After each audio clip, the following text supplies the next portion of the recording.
faire le chapitre des ombres pour les élèves, mes élèves et les autres élèves.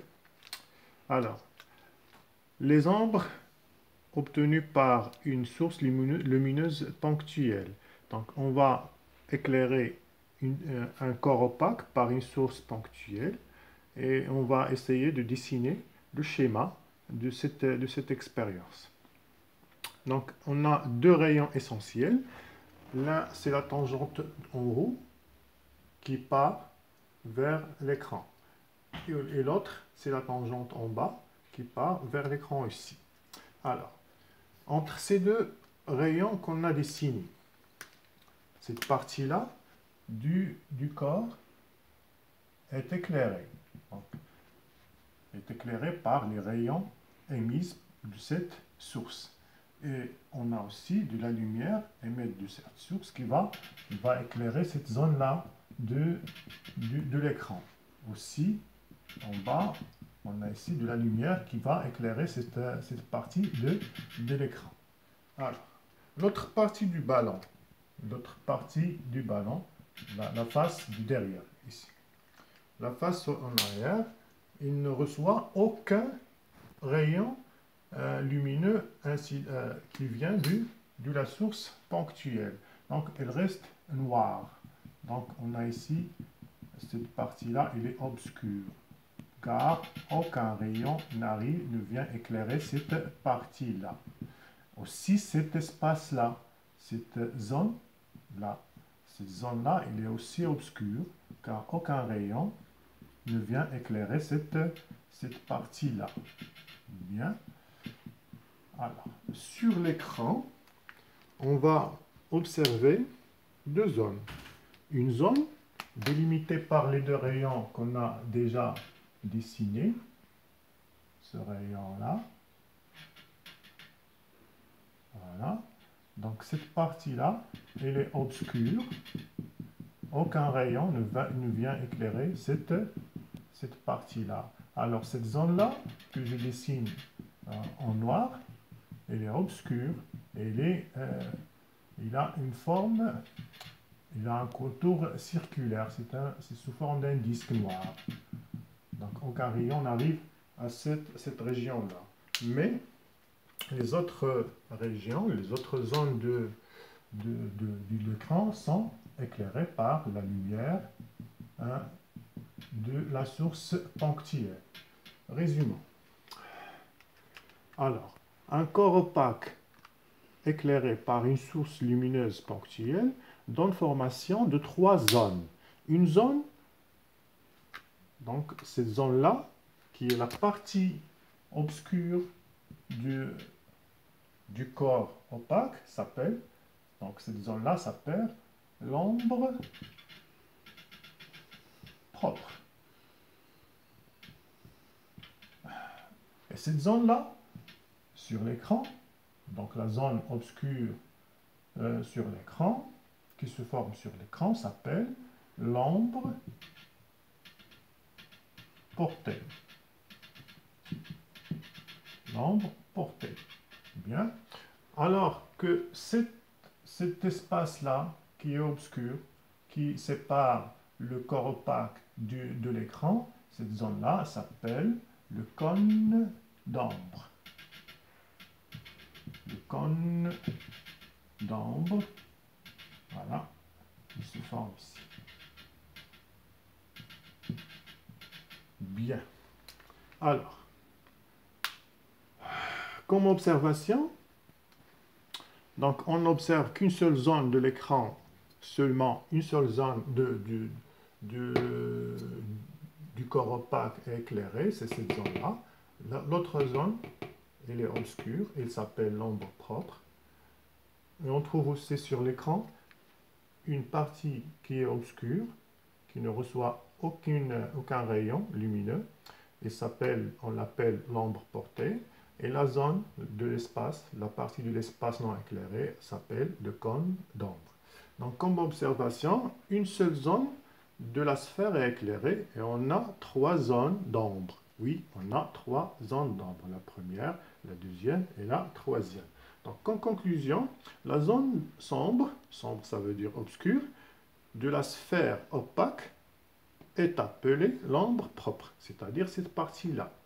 Et la zone sombre de l'écran de contour circulaire s'appelle l'ombre portée. Et la partie de l'espace située entre la sphère et l'écran, et non éclairée bien sûr, elle est obscure, s'appelle le cône d'ombre. Donc la formation de ces trois zones s'explique par le principe de propagation rectiligne de la lumière. Donc on passe au deuxième cas. C'est le cas d'une source non ponctuelle, c'est-à-dire une source étendue. Donc la même chose, la même expérience, on éclaire le corps opaque par une source étendue. Là, on voit qu'il y a plusieurs rayons, au lieu de deux rayons essentiels qui nous ont permis de dessiner le schéma précédent. Là, on a besoin de 4 rayons essentiels, à savoir qu'une source étendue, c'est une source qui est constituée d'au moins 2 sources ponctuelles. Donc, on va considérer que cette source étendue est constituée de ces 2 sources-là. Alors, chaque source nous émet 2 rayons essentiels. L'un est tangente par-dessous et l'autre est tangente par-dessus. Donc, au résultat, on a 4 rayons essentiels. Donc, la même chose, cette partie-là du corps opaque est éclairée, c'est normal parce qu'elle est en face de la source étendue.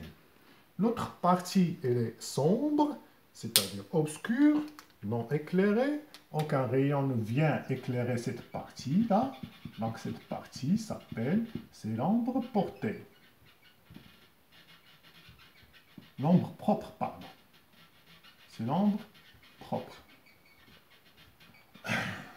Cette partie-là, cet espace-là, elle est obscure parce qu'on n'a aucun rayon lumineux qui vient éclairer cette partie-là. C'est le cône d'ombre. Donc cette partie-là, c'est le cône d'ombre. Sur l'écran, sur l'écran, on remarque qu'on a 3 zones au lieu de 2 zones. On a la première zone, elle est délimitée par les 2 rayons qui sont proches. Voilà. Celui-là et celui-là. Donc cette partie-là ne reçoit aucune lumière, donc elle est sombre, très sombre même. Ah, c'est l'ombre portée.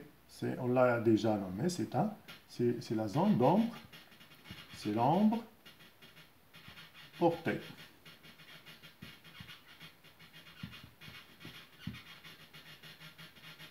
Bien. On a une autre zone délimitée par les deux rayons éloignés, celui-là et celui-là, et comme ça. Voilà, le premier.